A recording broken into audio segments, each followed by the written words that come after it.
काँग्रेस नेते नाना पटोले यांच्याकडून अटल सेतूची पाहणी। पंतप्रधान मोदी भ्रष्टाचाराचे सरदार, नाना पटोले यांचा मोदींवर हल्लाबोल। सीएटी मध्ये कुणालाच फेरपरीक्षा नको, चुका असलेला पेपर कसा सेट झाला, आदित्य ठाकरेंचा सवाल। राज्यातील पोलीस भरतीवरून राजकारण तापलं। भर पावसातील पोलीस भरतीवर विरोधकांचा आक्षेप। विरोधकांच्या टीकेनंतर गृहमंत्री फडणवीसांची मात्र सावध भूमिका। जरांगे आणि लक्ष्मण हाकेंचं सर्वांनी एकत्र आलं पाहिजे। सरकार दोन समाजात भांडण लावण्याचं काम करतंय। विजय वडेट्टीवार यांचा सरकारवर हल्लाबोल। सरकारनं 13 जुलैची डेडलाईन पाळली नाही तर सरकार डुबवणार। मनोज जरांगे पाटलांचा शिंदे फडणवीसांना पुन्हा एकदा अल्टिमेटम। ओबीसी आंदोलक लक्ष्मण हाकेंच्या मागण्यांसंदर्भात संध्याकाळी 5 वाजता सह्याद्री अतिथीगृहावर महत्त्वाची बैठक। बैठकीला मुख्यमंत्री उपमुख्यमंत्री उपस्थित राहणार। विधानसभेत काँग्रेस 145 जागेची मागणी करणार असल्याची सूत्रांची माहिती। तर काँग्रेस विदर्भातील 62 जागांपैकी 55 जागा मागण्याची शक्यता। अरविंद केजरीवालांच्या सुटकेचा मार्ग अखेर मोकळा। अरविंद केजरीवालांना 2 आठवड्यांचा जामीन मंजूर, तर हायकोर्टानं ईडीला ठणकावलं।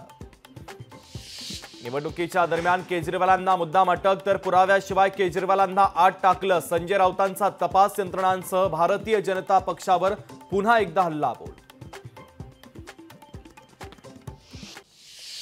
पैठणमध्ये लक्ष्मण हाकेंच्या समर्थनार्थ पाचोड बंदची हाक। व्यापाऱ्यांनी दुकानं बंद ठेवत पाचोड बंदला दिला प्रतिसाद। हिंगोलीमध्ये काँग्रेस पक्षाच्या वतीने सरकारच्या विरोधात चिखलफेक आंदोलन। विविध मागण्यांसाठी सरकारच्या विरोधात जोरदार घोषणाबाजी।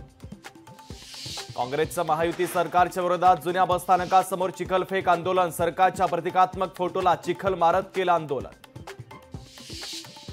यवतमाळमध्ये विद्युत दुरुस्ती न झाल्यानं शेतकऱ्यांमध्ये तीव्र रोष। पिकांना पाणी पुरवठा होत नसल्यानं पिकं वाळून जाण्याची शक्यता। सोलापुरात गाढवांचा पोळा साजरा। बैलांप्रमाणे रंगवून गाढवांची गावातून काढली मिरवणूक।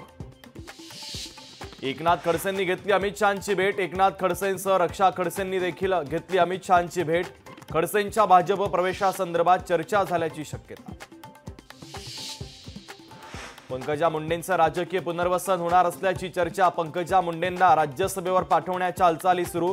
राज्यातील काही वरिष्ठ नेत्यांनी केंद्रीय नेतृत्वाला विनंती केल्याची माहिती। नाशिक शिक्षक मतदारसंघाच्या किशोर दराडेंना निवडून आणण्यासाठी गिरीश महाजनांवर जबाबदारी। महायुतीचे प्रभारी म्हणून गिरीश महाजनांच्या नावाची घोषणा। धर्मराव बाबा आत्राम यांची प्रकृती अस्वस्थ असल्यानं आत्राम पालकमंत्री पद सोडणार, तर आत्रामांच्या जागी आदिती तटकरेंची पालकमंत्रीपदी वर्णी लागणार असल्याची माहिती। संत तुकोबांच्या पालखीचं 28 जूनला प्रस्थान। देहूत पालखी सोहळ्याची जोरदार तयारी, तर तुकोबांच्या पालखी रथाला चकाकी देण्याचं काम सुरू। वाढवण बंदराच्या विरोधात स्थानिक आक्रमक। स्थानिक कोळी बांधव मच्छीमार संघटना भूमिपुत्रांचा बंदराला विरोध। आरटीई घोटाळा प्रकरणातील मुख्य आरोपी शाहिद शरीफ दुबईला फसार। आरोपीच्या विरोधात लुकआउट नोटीस जारी। लोकशाही मराठी ऐका, पहा, जागरूक रहा।